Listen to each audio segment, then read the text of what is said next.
People are not taking it serious. Kó má yẹ pé jọ̀kan la máa jí àní láǹfààní àti ní ilẹ̀ kankan mọ́. Ìbá ilẹ̀ tí Ọlọ́run fún wa tí a fi ń sọ pé ọmọ Yorùbá ni wá, òun ló tún fẹ́ gbà kúrò lọ́wọ́ wa nísìn. Wọ́n ti gba gbogbo nǹkan lọ́wọ́ wa. The nepotism of this government.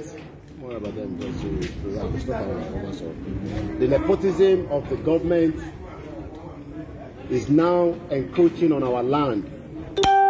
And not only that, ṣẹmọ mini pé tó bá rape èèyàn nílùú òyìnbó, ẹ mọ̀ bó ṣe máa ń take it serious.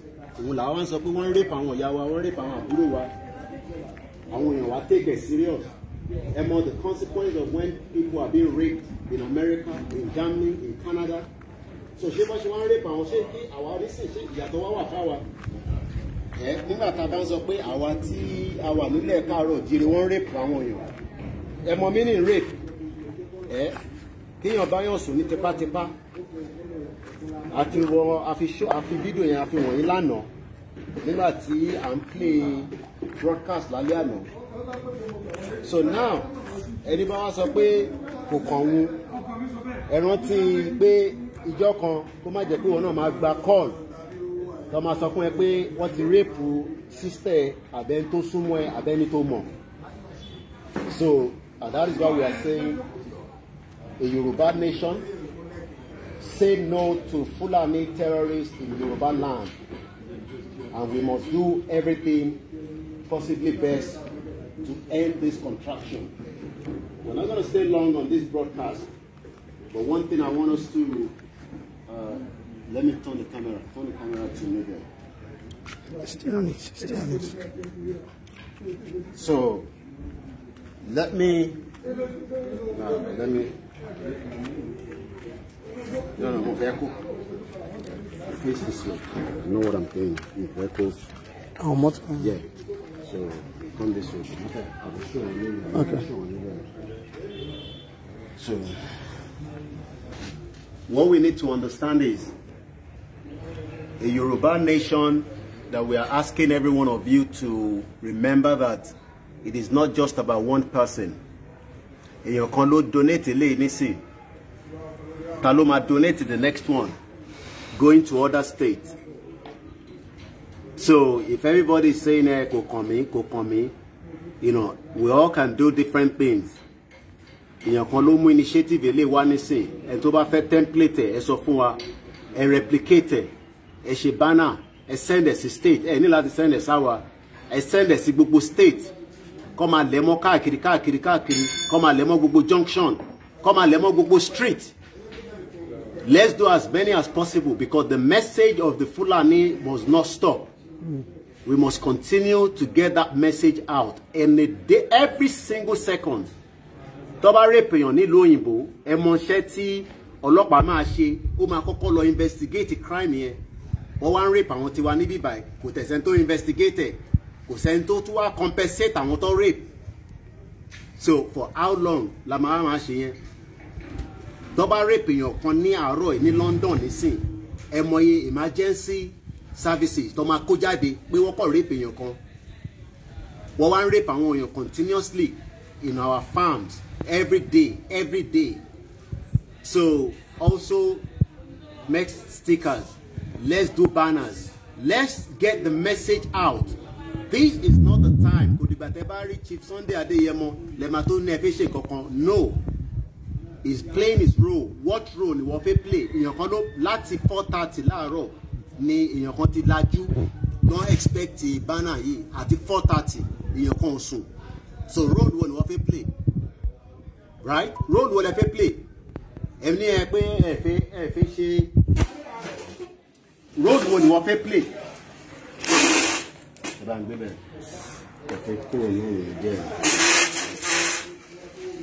Right?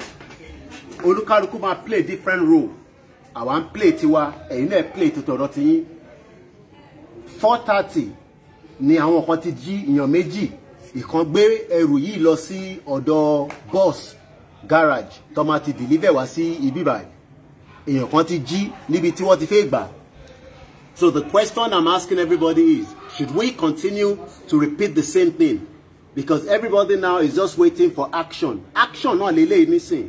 action ni pé ká jáde ká lọ sọ fáwọn èèyàn pé ǹjẹ́ fẹ́ Fúlàní ẹ̀yin náà ẹ máa jáde ẹ máa fi fóònù yín record even whether you are in America ẹ jáde kẹ́ sọ fáwọn èèyàn ẹ send video yẹn sí wa ẹ jẹ́ káwọn tó wà l'Amẹ́ríkà náà ẹ̀yin náà ṣe 2 minute video 1 minute video ẹ béèrè lọ́wọ́ àwọn èèyàn pé do you want Fulani in Yoruba land and send us the video and let us upload it so that it does not look like bí a Koiki Media àbí àwọn Heritage àbí Mama Erelu àbí Oṣatola àbí Dara àbí Lady K àbí Teleblog àbí Gbedu and all the medias àbí Baba Ekiti nìkan ló ń bínú síjọba Nàìjíríà ẹ̀yin náà láti máa jáde tẹ́ bá ti lọ sí Dustin ẹ mú fídíò ẹ béèrè lọ́wọ́ àwọn èèyàn ẹ béèrè lọ́wọ́ wọn but tẹ́ bá ṣe yẹn that means you are literally leaving everything to one person.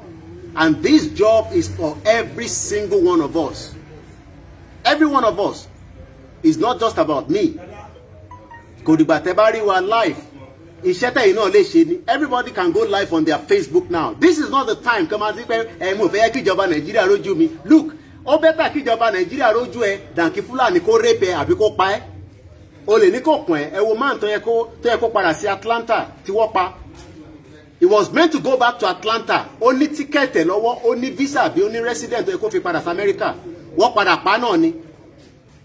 So tó bá wọ́n sọ pé kò pọ́n ẹ mo fẹ́ jẹ́ kẹ́ bí a ti bá ṣe fídíò bí a DSS máa wá rí mi. You are wasting your time because there's nothing called Nigeria anymore. This country is gone. Totally. It's just a matter of time kí gbogbo ẹ̀ kó crumble. Ìlú tá wà yìí ó ti lọ pátápátá. Politician gan ti mọ̀ pé Nigeria ti lọ. So ìwọ tó ṣe ń bẹ̀rù pé yẹn mo fẹ́ ṣe fídíò kí bí a ti ìtorí kò dẹ̀ sí kankan tó ní kó má wálé. Every one of us láti máa ṣe fídíò nísìn. Everybody, every single one of us. Kò dìgbà pé yàn kan ló máa ṣe fídíò lẹ́fẹ́ jókòó lẹ́fẹ́ wò. No, every one of us. Because crowd tí wọ́n ní ó yàtọ̀ sí crowd táwa ní. But ibi tẹ́ bá ti ń hide pé bí a ti bá máa wálé kọ́ má dá mi dúró ní airport. Tọ́ bá dé dúró ní airport bí a láti airport yẹn láti máa dá wàhálà sílẹ̀. Every one of us. So, and it is up to us.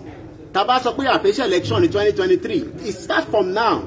The message now. Message yẹn láti máa bẹ̀rẹ̀ nísìn. Kò ń ṣe lọ́la, kò ń ṣe lọ́túnla. And it is a message that we must continue to tell our people. We are doing a lot. We are preparing a documentary. Gbogbo atrocity ti Fulani ti ṣe pátápátá. We will bring it out very soon. Gbogbo àwọn tó ti rape, gbogbo àwọn tó ti pa, gbogbo jàǹbá tó ti ṣe. Ẹ máa bá wa send àwọn video yẹn wá. We put it together and we will showcase it to the international community. Because when the problem starts, kọ́ máa bá sọ pé àwọn ọ̀bọ nítorí pé tó bá jẹ́ pé America ló ti ń rape èèyàn, wọ́n mọ tó máa ṣe. But wọ́n rape àwọn ìyá wa nísìn, àwọn ò sọ̀rọ̀. Ṣé ìwọ lè rape èèyàn l'America nísìn? O ní mọ wàhálà tó máa, o ní mọ ẹ̀wọ̀n tó fẹ́ kú sí. Fulani wa den tó ń rape wa rí nǹkan kan ṣe sí and every one of us keep quiet pé kò kàn mí nítorí pé kò tí wà bá family tọ̀dọ̀ tiẹ̀. So let us remember that in tó bá ti kànyàn kan ó ti kan ẹlòmíì náà nìyẹn and it is entirely up to every single one of us to make sure that we stand firm. Kò ń ṣe pé Chief Sunday nìkan mo ti sọ fún yín ní gbogbo ìgbà kò ń ṣe alágbára pọ̀ rẹpẹtẹ. But èyí tó sì gbójú jáde ká gbé kúdòsì fún. Èyí tó sì jáde ká gbé kúdòsì fún. This aláti máa jáde ní constant. I understand lè ṣe protest ní Europe because of the COVID and we are not putting anybody at risk. But every one of us can do a video. Every one of us can sit down in front of our camera and do a live video. What are you scared of? What are you scared of? Kí là ń bẹ̀rù fún? Kí ni kan tá ń bẹ̀rù? Ní láti bẹ̀rù anybody. So tó bá sì ní ó ń bẹ̀rù pé bí káwọn family ẹ má rí ẹ kó má jẹ́ pé family ẹ ló máa kidnap ló máa pè é pé kó wá release owó èèyàn kan pè lórí show lánàá tó ní 12,000 euro equivalent ní Fulani ń béèrè nígbà tó mọ̀ pé Europe ẹni tó dẹ̀ fi gbowó lọ́wọ́ ẹ̀ ó náà ò níwèé ní Germany wọ́n dẹ̀ fi gba 12,000 euro lọ́wọ́ ẹ̀ èyí tí wọ́n tẹ̀ sanwó man Atlanta yẹn bí 10 million wọ́n tún padà pa náà ní 12 million ṣe ń gbọ́ wọ́n ní 12 million. How can you pay 12 million and then the person was killed? So this is not about pé social media pé mo gbádùn bí Koiki ṣe máa ń sọ. No, àwa náà fẹ́ gbádùn bí wọn náà ṣe ń sọ̀rọ̀. Gbogbo wa la láti jáde àti ìyá wa ni o àti bàbá gbogbo ẹnikẹ́ jáde nísìn.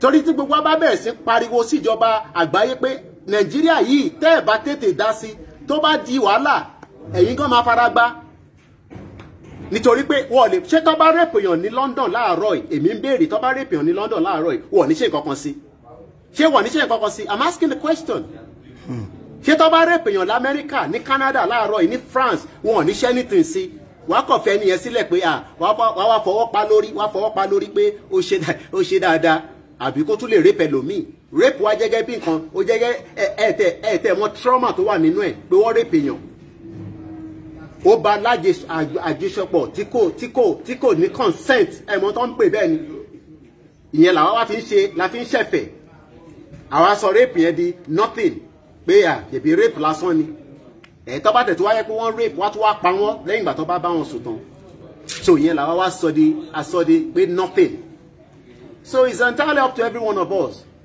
eléyìí ò ń ṣiṣẹ́ media kan nísìn every one of us di media every one of us láti máa pariwo síta ẹ tó bá lè ṣe bánà yẹn kan ẹ ṣe bánà yẹn kẹ sẹ́ndẹ̀ ságbólé yín ẹ ní láti sẹ́ndẹ̀ sí mi a ti sọ fún yín tẹ́lẹ̀ gbogbo ẹ̀yin tẹ́ nílé ní Nàìjíríà gbogbo ẹ̀yin tẹ́ nílé ní Nàìjíríà gbogbo ẹ̀yin tẹ́ nílé ní Nàìjíríà ẹ ṣe bánà kẹgbẹ́ síwájú lé yín Yorùbá nation ẹni tó bá wá bídà kó wá yọ bánà ẹ kúrò níwájú lé yín a wá sọ bóyá ilé tiẹ̀ ni o bí ilé ìtọ́dọ̀ ti yín ni but some of you are still scared you are still scared because you believe and the more tẹ́ bá ń bẹ̀rù the more ni ìjọba Fúlàní ó máa lágbára lórí Yorùbá wọ́n ọ̀dẹ̀ gbọ́dọ̀ lágbára lórí wa níbi tá a dé nísìn wọ́n gbọ́dọ̀ lágbára lórí wa